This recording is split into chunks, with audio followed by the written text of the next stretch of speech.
আসসালামু আলাইকুম সবাইকে। আশা করি আল্লাহর রহমতে তোমরা সবাই অনেক অনেক ভালো আছো। ভিডিও শুরুটা দেখেই তোমরা বুঝতে পারছো যে আমি আজকে কি বানাতে যাচ্ছি। আজকে যখন আমি নাস্তা করতেছিলাম সকালে, তখন হঠাৎ করে আমার মনে হলো যে অনেক দিন হয় মুগ পাকন পিঠা বানাই না, আজকে মুগ পাকন পিঠা বানাই। গত বছর আমার আব্বা অনেকগুলো আস্ত মুগ ডাল এনেছিল, পরে ওই মুগ ডালগুলো আমার মা ভেজে খোসা ছাড়িয়ে আমাকে কিছুটা দিয়ে দিয়েছিল সেখান থেকে খিচুড়ি খাওয়ার জন্য, কারণ মুগ ডাল দিয়ে সবসময় আমি খিচুড়ি খেতে অনেক পছন্দ করি। অল্প কিছুটা মুগ ডাল দেখে আমার তো মন ভরতেছিল না, তাই সাথে মসুরের ডাল দিয়ে আমি ভালো করে সিদ্ধ করে নিয়েছিলাম। ডালটা যখন সিদ্ধ বসিয়েছিলাম তখন পরিমাণ মতো লবণ এবং সামান্য একটু হলুদ দিয়েছিলাম। এদিকে তো ডালগুলো সিদ্ধ হয়ে গিয়েছে, আর ফ্রিজ থেকে আমি চালের গুঁড়াগুলো বের করে হালকা একটু টেলে নিয়েছি। যেহেতু আমি বেশিরভাগ সময় পিঠাপুলি বানিয়ে থাকি, তাই একটা জিনিস আমি ফলো করেছি, ফ্রিজের গুঁড়ি দিয়ে যদি যে কোনো পিঠা বানানো হয় তখন পিঠাটা কেমন যেন পারফেক্ট হতে চায় না, তাই সব সময় আমি হালকা একটু টেলে নিই। তাছাড়া মুগ পাকন বা নকশি পিঠা, এই পিঠাগুলো বানাতে গেলে কিন্তু আটাটা খুব ভালোভাবে সিদ্ধ হতে হয়, তা না হলে কিন্তু পিঠাটা পারফেক্ট হয় না। অনেকে রয়েছে পারফেক্ট ভাবে এই আটার ডোটাই করতে জানে না,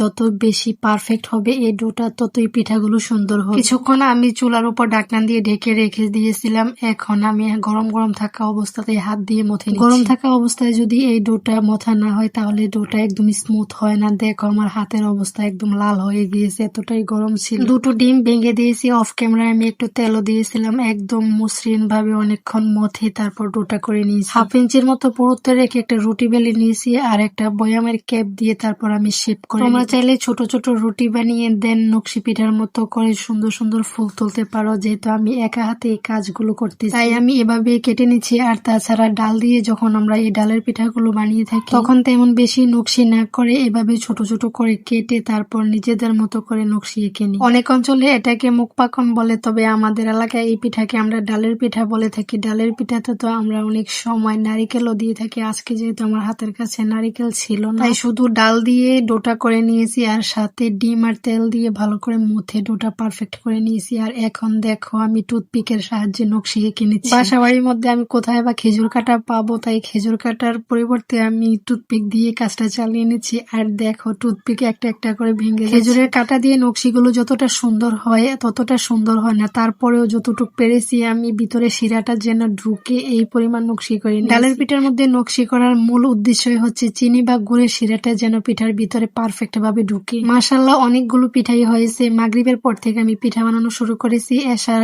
আজান দিতে দিতে আমার সবগুলো পিঠা বানানো শেষ হয়ে গেছে। এদিকে আমি সবগুলো পিঠা একবারে বানিয়ে নিয়েছি, অন্যদিকে চুলায় একটি কড়াই বসিয়ে পরিমাণ মতো তেল দিয়ে নিয়েছি, আর পিঠাগুলো ডুবো তেলে ভাজতে হবে। একদিকে পিঠাগুলো ভাজা হচ্ছে, অন্যদিকে সামান্য একটু গুড় এবং বেশি করে চিনি দিয়ে আমি একটা শিরা তৈরি করে নিয়েছি। এই চিনি শিরাটা তেমন বেশি ঘনও হবে না আবার পাতলাও হবে। তোমরা চাইলে এই শিরাটা শুধু গুড় দিয়ে করতে পারো, যেহেতু আমার কাছে গুড় তেমন বেশি নেই, তাই অল্প একটু গুড় এবং চিনি মিশিয়ে আমি শিরাটা তৈরি করে নিয়েছি। এই পিঠাগুলো খেজুরের গুড়ের শিরাতে দিলে খেতে অনেক বেশি মজা লাগে, তাই আমি এখানে কিছুটা পাটালি গুড় দিয়ে দিয়েছিলাম। আর দেখো পিঠাগুলো কতটা মুচমুচে হয়ে, সবগুলো পিঠার ভিতরে শিরাটা একদম পারফেক্ট ভাবে ঢুকেছে। আমি তোমাদেরকে একটা ভেঙে দেখি। পিঠাপুলি এমন একটা খাবার যা একা একা খেতে একদমই ভালো লাগে না, আশেপাশের মানুষদের হাতে যদি 2-1টা দেওয়া হয় তাহলে কিন্তু ভালো। পিঠা বানালে সবসময় আমি চেষ্টা করি আমার পাশের লোকদেরকে দিয়ে খাওয়ার। তো এই পিঠাগুলো বেঁচে গিয়েছিল, সবগুলো পিঠা আমি একটা এয়ারটাইট বক্সে করে নিলাম। তোমাদের কোন অঞ্চলে এই পিঠাগুলো কি নামে পরিচিত অবশ্যই তোমরা কমেন্ট করে জানিও।